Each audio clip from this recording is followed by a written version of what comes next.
Assalamualaikum warahmatullahi wabarakatuh. Perkenalkan, saya Indah Stiorini. Di sini saya ingin mempresentasikan hasil pengelolaan tentang asuhan kebidanan pada Nyonya J umur 31 tahun dengan akseptor KB Pilkondar. Yang pertama, data subjektif. Nama Nyonya Jihan, umur 31 tahun. Ibu mengatakan tadi malam telah melakukan hubungan suami istri dalam kondisi tidak ber-KB karena suami adalah supir bus antar kota yang jadwal pulangnya tiba-tiba. Ibu mengatakan anak yang terakhirnya berusia 6 bulan. Ibu mengatakan cemas apabila terjadi kehamilan yang tidak diinginkan. Untuk riwayat kesehatan yang lalu, Ibu mengatakan tidak pernah atau pernah menderita penyakit menular seperti hepatitis, TBC, dan PMS, penyakit menurun seperti hipertensi, DM, dan asma, maupun penyakit menahun seperti jantung. Kemudian riwayat kesehatan keluarga, ibu mengatakan dari keluarga ibu dan suami tidak pernah mempunyai riwayat penyakit menular seperti hepatitis, TBC, PMS, penyakit menurun seperti hipertensi, DM, dan asma, dan penyakit menahun seperti jantung. Kemudian riwayat kontrasepsi yang pernah digunakan, ibu mengatakan pernah menggunakan KB pil 3 bulan selama 3 tahun sebelum anak keduanya lahir. Untuk pembahasan, kontrasepsi adalah upaya untuk mencegah terjadinya kehamilan.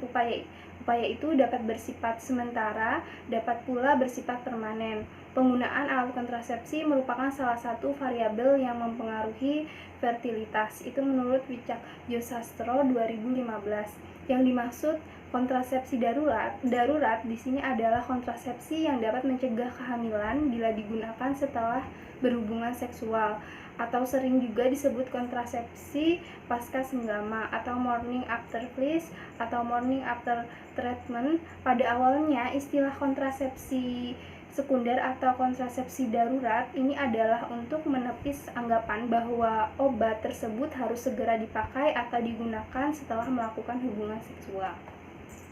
Kemudian indikasi kondar ini sendiri adalah untuk mencegah kehamilan yang tidak dikehendaki akibat dari yang pertama, kesalahan dalam pemakaian kontrasepsi seperti kondom bocor, lepas atau salah penggunaannya.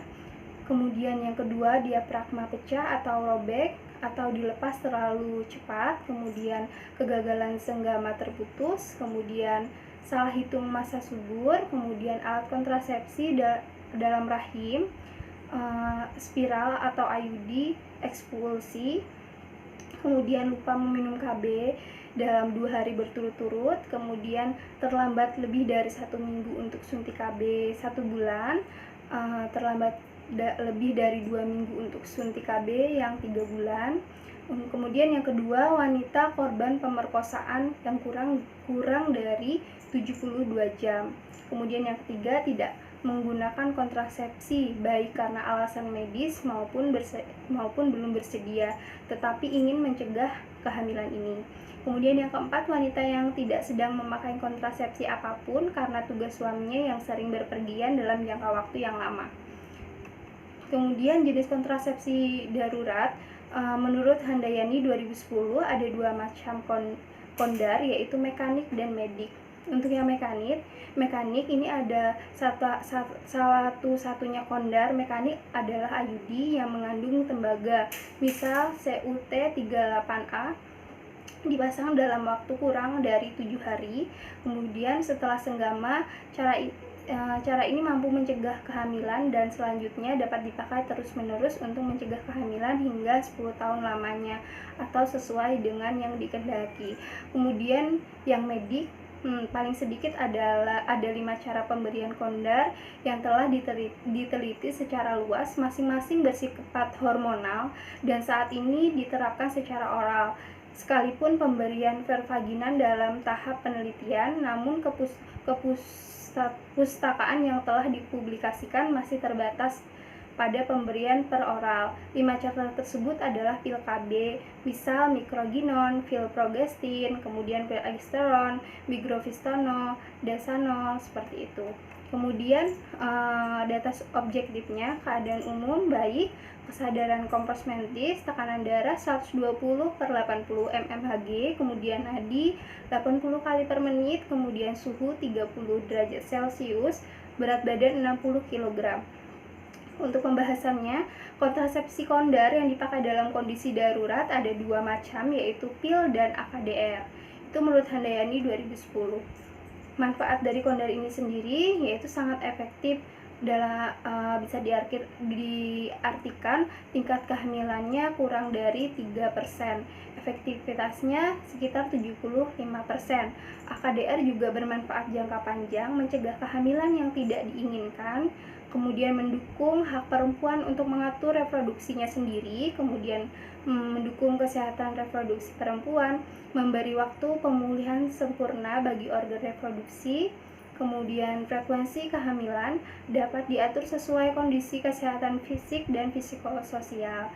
Kemudian ada juga resiko aborsi dapat dihindarkan, kemudian bukan sebagai pil penggugur kandungan. Kemudian juga cara kerja kondar ini adalah fisiologis sehingga tidak mempengaruhi kesuburan dan siklus haid yang datang. Kemudian efek sampingnya ringan dan berlangsung singkat. Nah, tidak ada pengaruh buruk di kemudian hari pada organ sistem reproduksi dan organ tubuh lainnya. Itu menurut Salafuddin 2016. Kemudian keterbatasannya sendiri yaitu pil kombinasi hanya efektif jika digunakan 72 jam sesudah berhubungan seksual tanpa pelindung. Nah, pil kombinasi dapat menyebabkan nausea, muntah, nyeri payudara. Kemudian apabila AKDR hanya efektif jika dipasang dalam 7 hari sesudah hubungan seksual. Pemasangan AKDR memerlukan tenaga terlatih dan sebaiknya tidak digunakan pada klien yang terpapar dengan resiko IMS. Kemudian cara kerja kontrasepsi darurat yaitu yang pertama, waktu pemberian hormonal harus harus sudah dilakukan dalam waktu kurang dari 72 jam setelah melakukan hubungan seksual tanpa pelindung atau kontrasepsi. Yang pertama, komponen estrogen dosis tinggi atau derivatnya menghindari kontrasepsi dengan jalan. Kemudian yang kedua, estrogen dosis tinggi mengubah lapisan dalam rahim, tetap dalam keadaan fase proliferasi sehingga tidak memungkinkan nidasi dari hasil konsepsi. Kemudian dengan peristaltik tuba yang meningkat, spermatozoa tidak mungkin dapat mencapai ovum untuk melakukan konsepsi. Kemudian dalam fase proliferasi, endometrium tidak dapat menimbulkan suasana kapasitasi kesempurnaan sehingga mengurangi kemampuan konsepsi spermatozoa. Kemudian komponen progesteron atau difraknya dalam dosis tinggi menghindari terjadinya kontrasepsi dan nidasi dengan jalan. Yang pertama yaitu mengentalkan lendir serviks, endometrium, dan tuba falopi sehingga mengurangi kemampuan bergerak spermatozoa untuk mencapai ovum sehingga tidak mungkin terjadinya konsepsi. Kemudian pada endometrium terjadi perubahan sehingga kurang memberikan peluang terjadinya nidasi. Kemudian lanjut di analisanya, tanggal 24 Juni 2020 jam 9.50, Nyonya J umur 31 tahun dengan akseptor KB kondar. Masalah yaitu ibu mengatakan cemas apabila terjadi kehamilan yang tidak diinginkan. Kemudian kebutuhannya bisa memberikan KIE. Untuk pembahasannya, alat kontrasepsi darurat sifatnya hanya mencegah terjadinya pembuahan atau menempelnya sel telur ke uterus.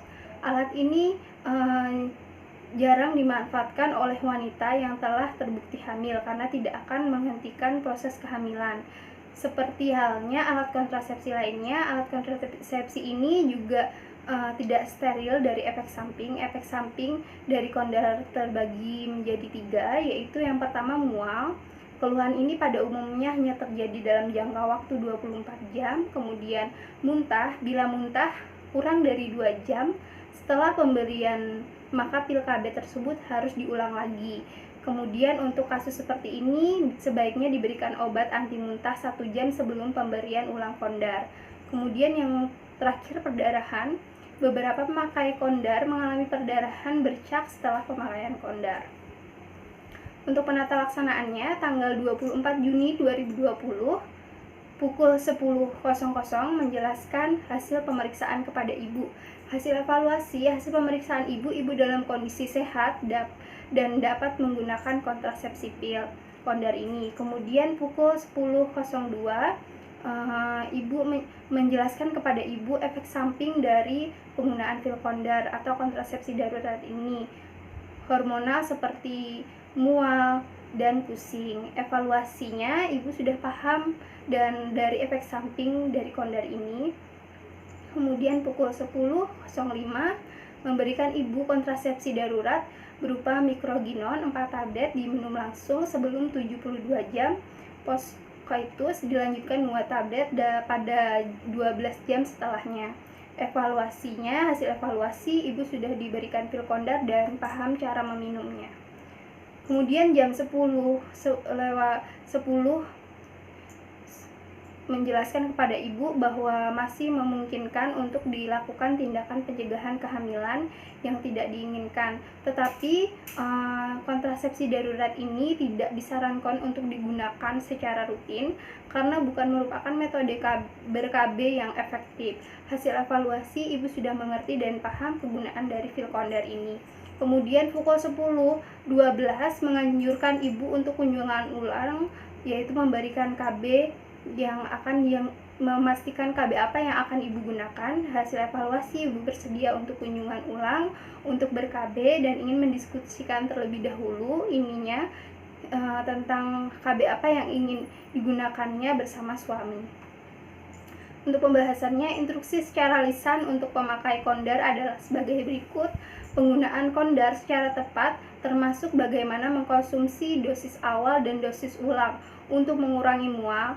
Nah, untuk itu bisa meminum susu atau mengkonsumsi makanan yang ringan seperti biskuit pada saat minum pil kontrasepsi. Kemudian tekankan bahwa 1 paket Kondar tidak dapat melindungi klien terhadap kemungkinan terjadinya kehamilan apabila setelah paket tersebut pasien tidak menggunakan kontrasepsi reguler atau tidak menggunakan KB yang lain. Pada umumnya, para pengguna Kondar hormonal akan mendapat menstruasi tepat waktu atau lebih awal, sehingga keterlambatan siklus patut dicurigai sebagai kegagalan. Anjurkan untuk melakukan kunjungan ulang apabila haid berikutnya terlambat lebih dari 1 minggu atau terjadinya efek samping yang sangat mengganggu kesehatan klien atau mengganggu seperti kegiatannya sehari-hari. Kemudian, dokter dan bidan dapat memberikan pelayanan Kondar sesuai dengan standar pelayanan, kebijakan pelayanan yang sesuai dengan kondisi setempat, agar tetap konsisten dengan standar kualitas pelayanan yang telah ditetapkan. Para petugas pelaksana akan mengikuti panduan pelayanan Kondar yang telah ditetapkan. Para petugas pelaksana akan mengikuti panduan pelayanan Kondar yang telah mereka pelajari dalam pelatihan sebelumnya. Kemudian, keberhasilan upaya pencegahan kehamilan yang tidak diinginkan akibat senggama yang tidak aman menurut Saifuddin Bari Abdul 2016. Baik, sekian dari saya, kurang lebihnya saya mohon maaf. Wabillahi taufiq wal hidayah. Wassalamualaikum warahmatullahi wabarakatuh.